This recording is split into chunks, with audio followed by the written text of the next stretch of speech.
Hello বন্ধুরা, রাধে রাধে। চলো জন্মাষ্টমী গোপালের জন্য কি বানালাম তোমাদের সবার সাথে শেয়ার করি। তোমরা শুধু ভিডিওটা দেখো কি কি বানিয়েছিলাম। প্রথমে তাল থেকে শুরু করেছি। তো তালটা তো খুলতে অনেক কষ্ট হয়, তো এইগুলো সব আমার হাজব্যান্ডই করেছে। তালটা কিন্তু খুব ছোট, 3টে কোয়া হয়নি, 2টো কোয়া বেরিয়েছে। সে যাই হোক, তাল ফুলুরি দিতে হবে। মোট কথা ছোট বড় যাই হোক, তাল তো আছে, তাই না? তো তালটা প্রথমে ঠিক করে দিল, দিয়ে আমি কাখিয়ে নিচ্ছি। তাল কাখানি বলে, তালের যে পাল হয় বার করে নিলাম, অল্পই বেরিয়েছে। আর একটা নারকেল এনেছে, নারকেলটা ছুলে নিতে হবে ভালো করে, জানো তো তোমরা, দিয়ে ধুয়ে নেবো, নাহলে কিন্তু যখন পোড়াবো নোংরাগুলো পড়ে। দেখো নারকেলটা বেশ ভালো, বাহ খুব সুন্দর নারকেলটা। দেখো এখানে তালের পাল, নারকেল কোড়া আর হচ্ছে মিষ্টি গুঁড়ো। তাল এবার আমি সব এক এক করে মেখে নেব। 2 চামচ দিয়েছি, আর ময়দা, আর এদিকে নারকেল দিয়েছি একটু কড়ানো, এই যে নারকেল, এর মধ্যে আবার ময়দা দেবো, আর 2টো কলা দেবো। এটা হবে মালপোয়ার জন্য। এটা তো ময়দা দিই, এগুলো মেখে রাখলে অনেকক্ষণ ভালো হয়। আধা ঘন্টা 1 ঘন্টা যদি মেখে রাখি তাহলে সুন্দর ফুলবে। আর এর মধ্যে দিতে হবে সুজি, ঠিক আছে? এটার মধ্যে শুধু তাল যাবে, আর এটার মধ্যে শুধু কলা যাবে মালপোয়া।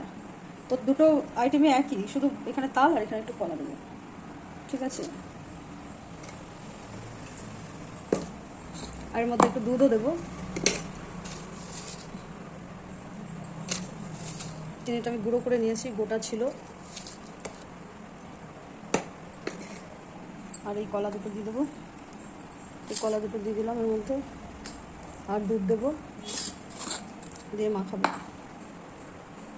তারপরে ওই মিশ্রণগুলোর মধ্যে সুজি দিয়ে দিতে হবে। 250 গ্রামের প্যাকেট, তাল ফুলুরিতে একটু বেশি দেবো, আর যেটা মালপোয়া করবে একটু কম দেবো, দিয়ে ভালো করে মেখে দুধ দিয়ে রেখে দেবো।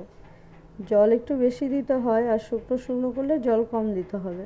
আমি একটু শুকনো শুকনোই করবো, কারণ সুজি কিন্তু জলে মিশে কিন্তু ফুলে যায়, টাইট হয়ে যায়, ওর জন্য একটু সময় দিতে হবে। আমার একটু খাস্তা ভালো লাগে। জন্মাষ্টমীর সময় এই জিনিসগুলো বানাতেই হবে, নাড়ু, তাল ফুলুরি, মালপোয়া, তাই না? আমাদের গোপাল মিষ্টি মিষ্টি আগে খেতে আমি তাল ভালোবাসে। ফুলুরিটাই বানাবো, তারপরে মালপোয়াটা। তাই তেল দিয়ে দিচ্ছি, তেলটা একটু বেশি দিতে হবে, তাহলে তাড়াতাড়ি করে তোমার হয়ে যাবে, তাই না? ভেসে উঠবে। তো আগে তাল ফুলুরিটা বানাবো।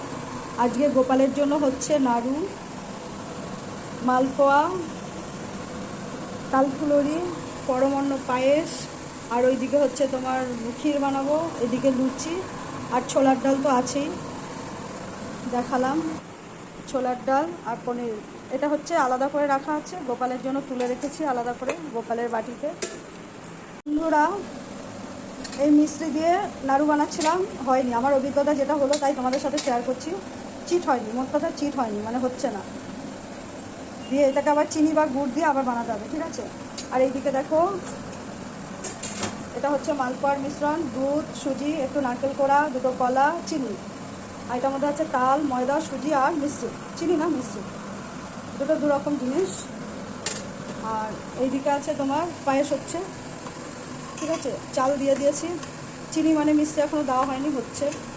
আর এইদিকে রয়েছে একটু দুধ, এটা হচ্ছে আমুলের দুধ, মাদের ডায়েরি, আর এটা গরুর দুধ, এটা দিয়ে ক্ষীর বানাবো গোপালের। আর এটা হচ্ছে পরমান্ন বা পায়েস বলা হয়। আর এইদিকে তোমার ময়দা মেখে রেখেছি, ময়দা সবার শেষে বানাবো।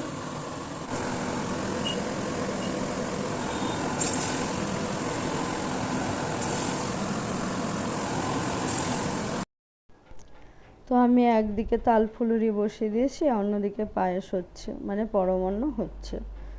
তো পরমান্নর কথাই বলছি। আমি বাইরে কোনো অনুষ্ঠান হয়েছে, যেমন ধরো বৃন্দাবনের দিকে, মথুরা ওইদিকে, তারাও বানায়, কিন্তু সেটা একটু জল জলের মতন। আমরা যেমন গাঢ় বানাই না, ওরা জল জলের মতন বানায় পায়েস, মানে মিঠি ভাত যেমন বলে তেমন। তো আমার তো এমনই ভালো লাগে।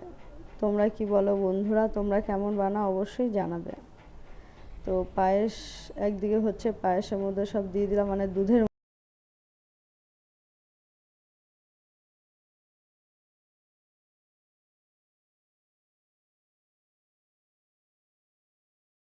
দেখো পায়েসটা প্রায় হয়ে গেছে, দেখো দেখো একদম হয়ে গেছে পায়েসটা। দেখে মনে হচ্ছে ফুট দেবে, পায়েসের ফুট দেখে বোঝা যায়। হ্যাঁ, আর এদিকে আমি কালপুরি চলছে বানানো। দেখো বন্ধুরা, বলেছিলাম না যে পায়েসটা কখন হবে বুঝতে পারবে। এই দেখো ফোট ধরেছে, ফোট, এটাকে বলে ফোট। এটা আমার শ্বশুরমশাই শিখিয়েছিল। দেখেছে ফুটছে কেমন করে, এই যে ফুটছে টকবক করে, তার মানে বুঝবে যে পায়েসটা হয়ে এসছে বা হয়ে গেছে। অলরেডি পায়েসটা হয়ে এসছে। আর এই যে একটু ঝোল দেখছো, ঠান্ডা হলে জমে যাবে। পায়েসটা নামিয়ে ফেলবে। গোপালের জন্য সব রেডি করে ফেললাম।